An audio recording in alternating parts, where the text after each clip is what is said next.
Привет, мои немногочисленные зрители!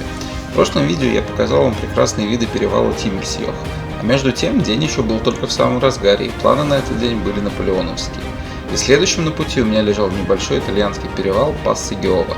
Ну как небольшой? Небольшой он только по альпийским меркам, а так-то он тоже проходит на высоте больше 2 километров. Честно говоря, когда планировал маршрут, я даже не заметил, что тут на пути будет еще один перевал. Так что это был не запланированный, но приятный сюрприз для меня.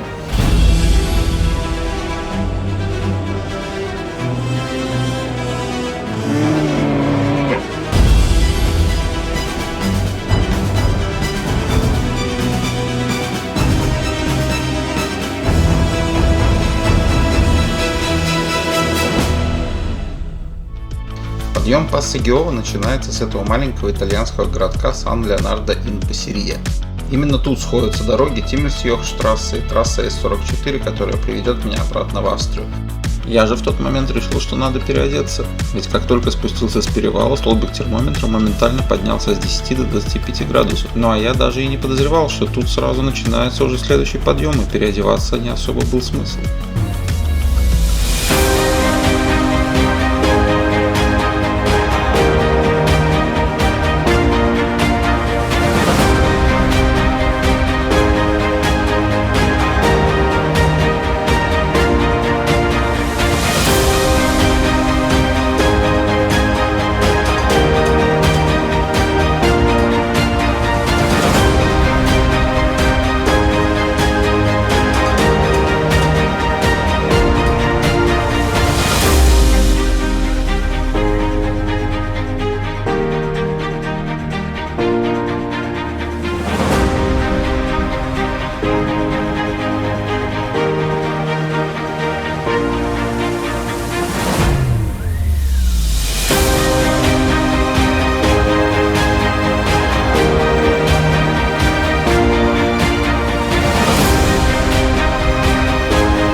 Очень классная смотровая площадка с видом на город внизу. Я как раз искал, где бы сделать остановку перекусить, и так удачно она подвернулась. Посидел на лавочке и пообедал с прекрасным видом на долину и городок внизу. Ну а теперь после отдыха с новыми силами можно двигать дальше. Поехали, впереди нас ждет Герлоспас. Не-не, Максимка, тут я тебя вынужден поправить. Ты этого, конечно, еще тогда не знал, но до Герлоспас тебя ждет сначала Пассо-Гиова. А вот теперь поехали.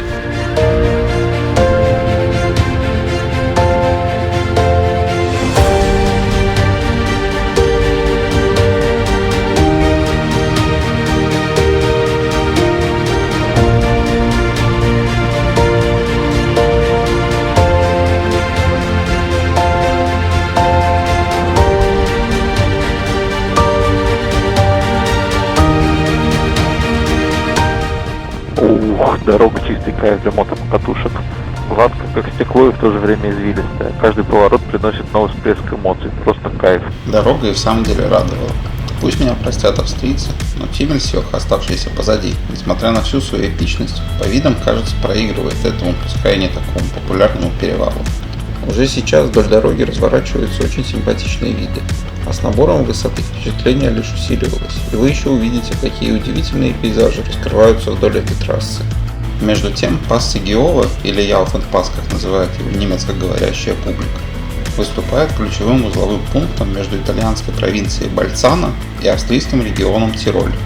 Перевал лежит на высоте примерно 2094 метра над уровнем моря, и именно его выдающееся стратегическое расположение делает его неотъемлемым объектом для транзита и туризма. Этот перевал обладает богатой историей, пропитанной торговлей и культурным обменом между Италией и Австрией. Уже в середине века этот путь был важным маршрутом, соединяя провинции Италии и Австрию.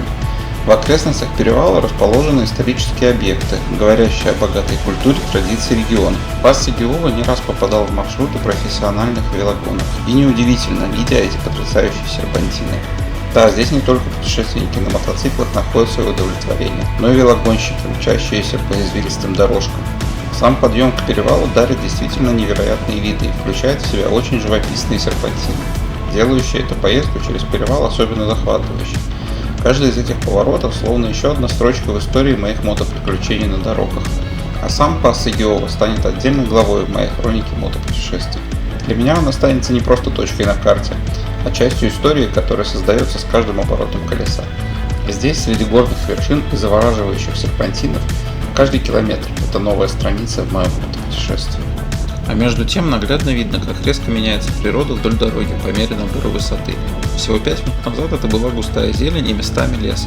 И вот уже приближаясь к отметке 2 километра, деревьев почти не осталось, а насыщенные зеленые цвета все больше уходят ближе к желтым и бурым оттенкам. Что ж, хватит болтовни, давайте просто полюбуемся. До верхней точки осталось не так уж и долго.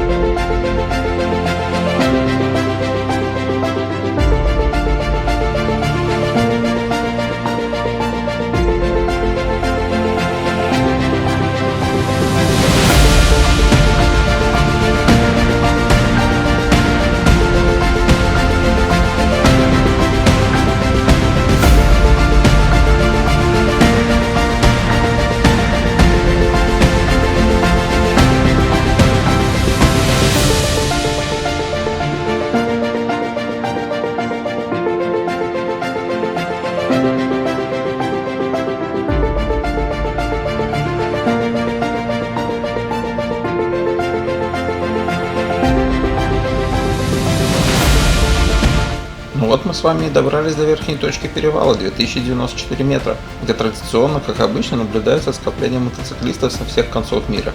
Я же не стал задерживаться и сразу поехал на спуск, который также оказался очень живописным.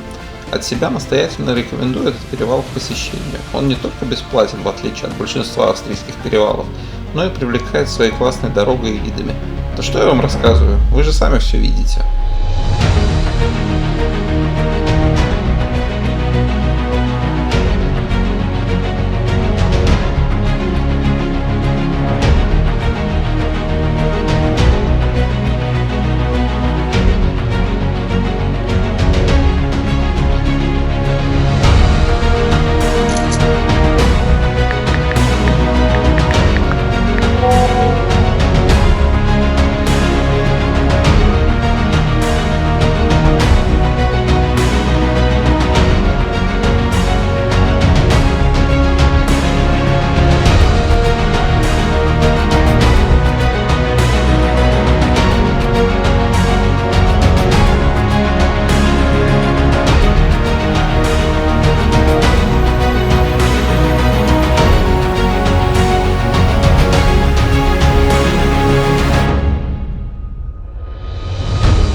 Вот и остался позади еще один перевал, пас Игиова.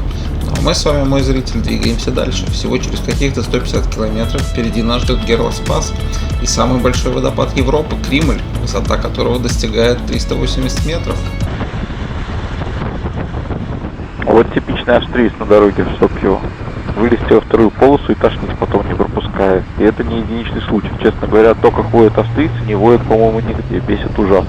Если стоит знак 50, то будут тошнить 40 км в час. При этом сдавая максимально влево. Никакие моргания фарами не помогают. Даже никто не думает чуть подвинуться вправо, чтобы пропустить. Нигде больше в Европе такого нет. Везде наоборот, все стараются сдать вправо, когда видят мотоцикл.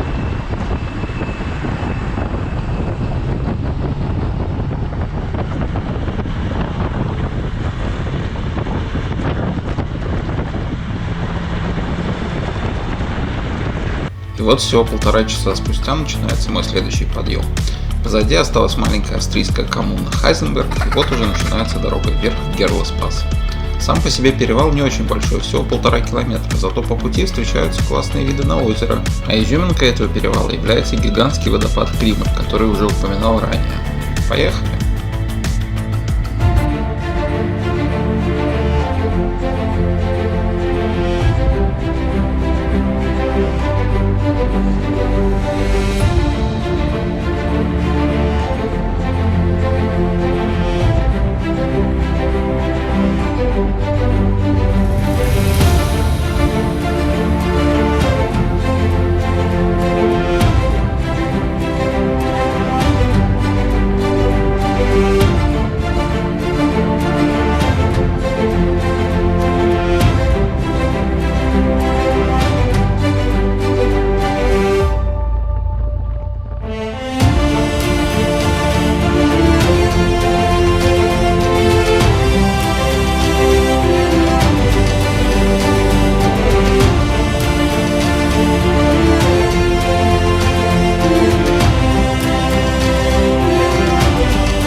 Hello.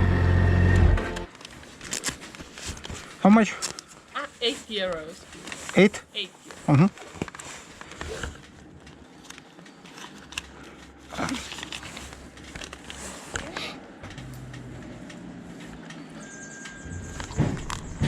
And 42 euros. Mm-hmm. Thank you. Here.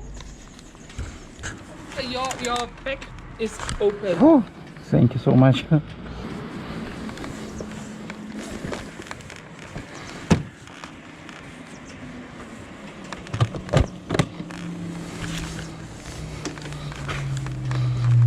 Thank you. Have a nice day.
Вот и она, жемчужина перевала Герлоспас, самый большой водопад Европы Кримль. Его мощь просто завораживает, каждую секунду сверху обрушиваются тонны воды. Высота водопада 380 метров, а в ширину он достигает 15 метров. Зрелище просто завораживающее. Кремль, мягко говоря, впечатляет. Это не просто поток воды, а демонстрация силы, красоты и величия природы. Он определенно не может оставить никого равнодушным. К самому водопаду есть тропы и смотровые площадки, позволяющие подойти довольно близко, что я вам настоятельно рекомендую сделать, если не боитесь промокнуть. Но это место точно стоит того, чтобы погулять тут и проникнуться мощью и силой этого творения природы.